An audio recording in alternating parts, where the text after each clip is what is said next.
था कि भगवान शिव माता पार्वती को प्रभु श्री राम की महिमा बताते हैं।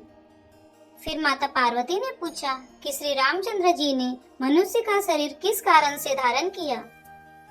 अब आगे सुनो शुभ कथा भवानी, रामचरितमानस विमल, कहा भुसुंडी बखानी, सुना बिहग नायक गरुड़। हे पार्वती, निर्मल श्री रामचरितमानस की वह मंगलमयी कथा सुनो जिसे काग भुसुंडी ने विस्तार से कहा और पक्षियों के राजा गरुड़ जी ने सुना था। सो संवाद उदार जही विधिभा आगे कहवा, सुनहु राम अवतार चरित परम सुंदर अनग सियावर रामचंद्र की जय। वह श्रेष्ठ संवाद जिस प्रकार हुआ वह मैं आगे कहूँगा।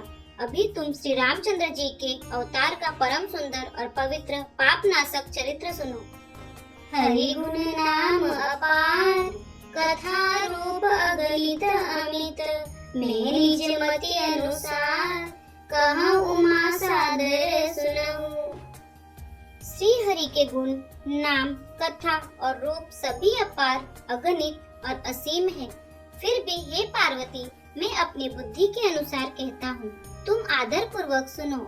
सुनो गिरिजा हरि चरित सुहाए, विपुल बिसद निगमागम गाए, हरि अवतार हे तुझे होई, इदमिंत कहीं जाई न सोई।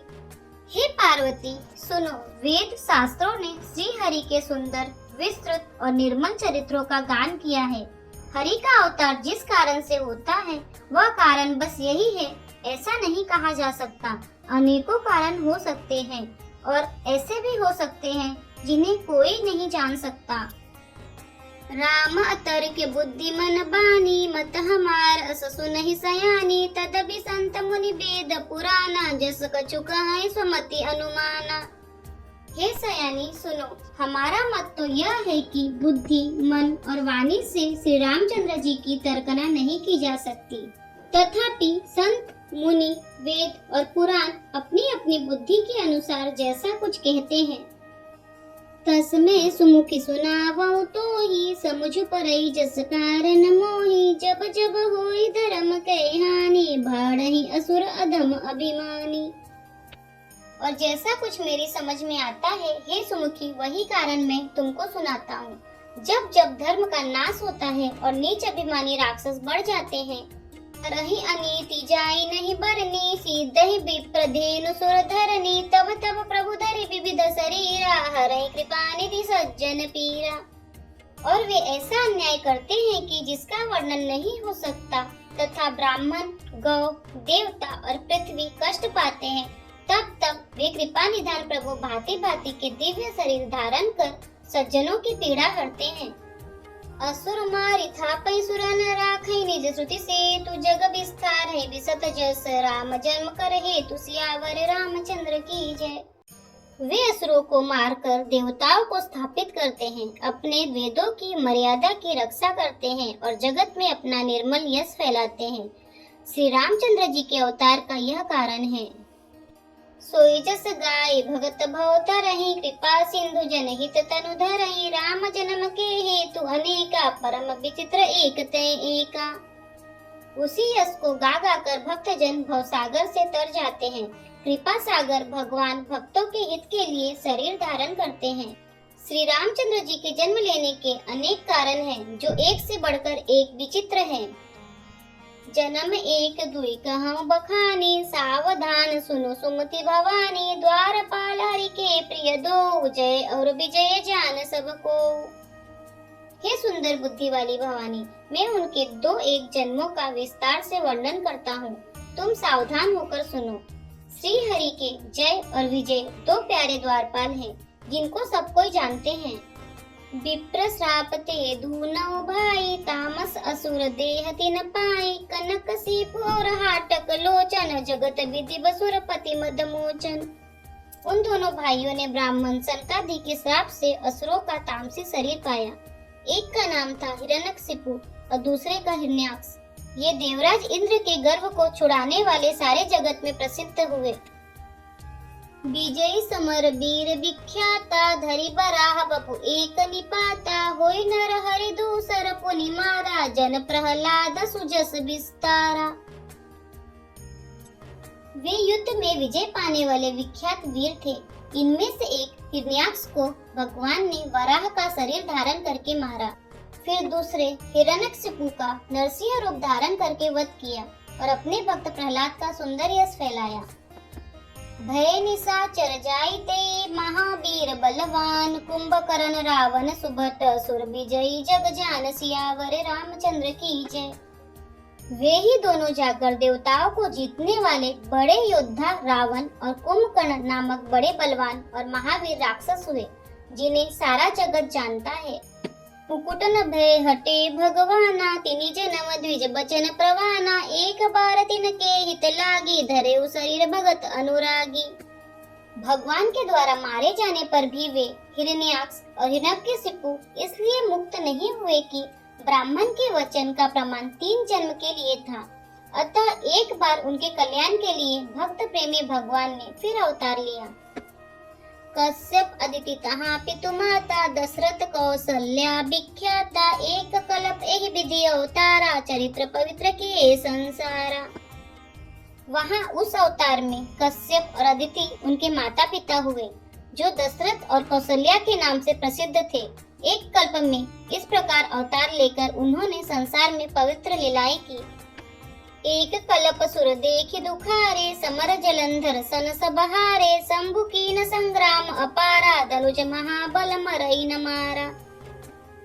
एक कल्प में सब देवताओं को जलंधर दैत्य से युद्ध में हार जाने के कारण दुखी देखकर शिव जी ने उसके साथ बड़ा घोर युद्ध किया, पर वह महाबली दैत्य मारे नहीं मरता था। परम सती असुराधिप नारी तहि बलताहि न जीतहि पुरारी। उस दैत्यराज की स्त्री परम सती और बड़ी ही पतिव्रता थी। उसी के प्रताप से त्रिपुरासुर जैसे अजेय शत्रु का विनाश करने वाले शिव जी भी उस दैत्य को नहीं जीत सके। छल करि तारे उतासु व्रत प्रभु सुर कारज कीन जब तेहि जाने मरम तब श्राप कोप कर दीन सियावर रामचंद्र की जय।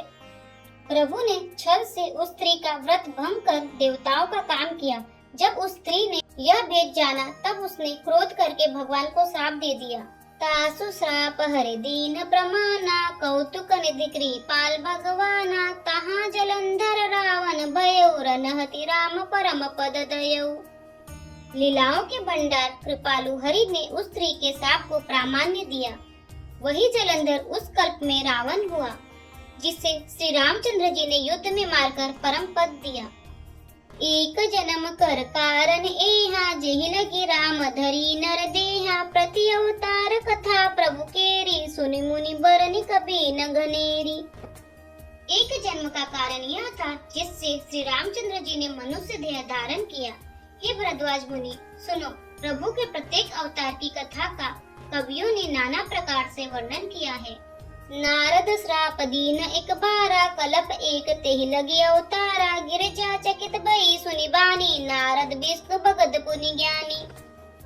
एक बार नारद जी ने श्राप दिया, अतः एक कल्प में उसके लिए अवतार हुआ। यह बात सुनकर पार्वती जी बड़ी चकित हुई और बोली कि नारद जी तो विष्णु भक्त और ज्ञानी हैं। कारण कवन श्राप मुनि दीना का अपराध रमापति की ना यह प्रसंग मुहि कहो पुरारी मुनि मन मोह आचरज भारी। मुनि ने भगवान को श्राप किस कारण से दिया? लक्ष्मीपति भगवान ने उनका क्या अपराध किया था? हे पुरारी, यह कथा मुझसे कहिए। मुनि नारद के मन में मोह होना बड़े आश्चर्य की बात है। बोल बियसि महेश तब ज्ञानी मूढ़ न कोई जेहि जस रघुपति करहि जब सो तस तेहि छन होई सियावर रामचंद्र की जय। तब महादेव जी ने हंसकर कहा, न कोई ज्ञानी है न मूर्ख। श्री रघुनाथ जी जब जिसको जैसा करते हैं वह उसी क्षण वैसा ही हो जाता है। कहूँ राम गुण गात भरद्वाज सादर सुनहु भव भंजन रघुनाथ भज तुलसी तजि मान मद। याज्ञवल्क्य जी कहते हैं, हे भरद्वाज, मैं श्री रामचंद्र जी के गुणों की कथा कहता हूँ, तुम आदर से सुनो। तुलसीदास जी कहते हैं, मान और मद को छोड़कर आवागमन का नाश करने वाले श्री रघुनाथ जी को भजो। हिमगिरी गुहा एक अति पावनी, बह समीप सुर सरि सुहावनी, आश्रम परम पुनीत सुहावा, देखी देव ऋषि मन अति भावा। हिमालय पर्वत में एक बड़ी पवित्र गुफा थी। उसके समीप ही सुंदर गंगा जी बहती थी। वह परम पवित्र सुंदर आश्रम देखने पर नारद जी के मन को बहुत ही सुहावना लगा। निरखी शैल सरि विपिन विभागा, भयउ रमापति पद अनुरागा, सुमिरत हरि श्राप गति बाधी, सहज विमल मन लागी समाधि। पर्वत, नदी और वन के सुंदर विभागों को देखकर नारद जी का लक्ष्मीकांत भगवान के चरणों में प्रेम हो गया। भगवान का स्मरण करते ही उनके श्राप की जो श्राप उन्हें दक्ष प्रजापति ने दिया था और जिसके कारण वे एक स्थान पर नहीं ठहर सकते थे, गति रुक गई और मन के स्वाभाविक ही निर्मल होने से उनकी समाधि लग गई।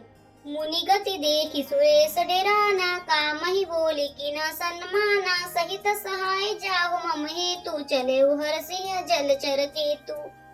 नारद मुनि की स्थिति देखकर देवराज इंद्र डर गए।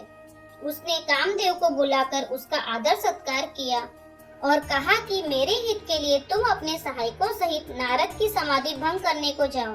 यह सुनकर मीनध्वज कामदेव मन में प्रसन्न होकर चला। सुना सिर मन महु असी त्रासा, चहत देव ऋषि मम पुर बासा, जे कामी लोलुप जग माहि, कुटिल काक इव सब ही डेराहि। इंद्र के मन में यह डर हुआ कि देवर्षि नारद मेरी पूरी अमरावती का निवास चाहते हैं। जगत में जो कामी और लोभी होते हैं वे कुटिल कौवे की तरह सबसे डरते हैं। सूक हाड़ले भाग सट स्वान निरखी मृगराज, छिलिले जनि जान जड़, तिमि सुरपति हिन लाज, सियावर रामचंद्र की जय, पवन पुत्र हनुमान की जय, उमापति महादेव की जय। जय जय सब संतन की जय, जय जय सब भक्तन की जय। जैसे मूर्ख कुत्ता सिंह को देखकर सूखी हड्डी लेकर भागे और वह मूर्ख यह समझे कि कहीं उस हड्डी को सिंह छीन न ले, वैसे ही इंद्र को नारद जी मेरा राज्य छीन लेंगे ऐसा सोचते हुए लाज नहीं आई।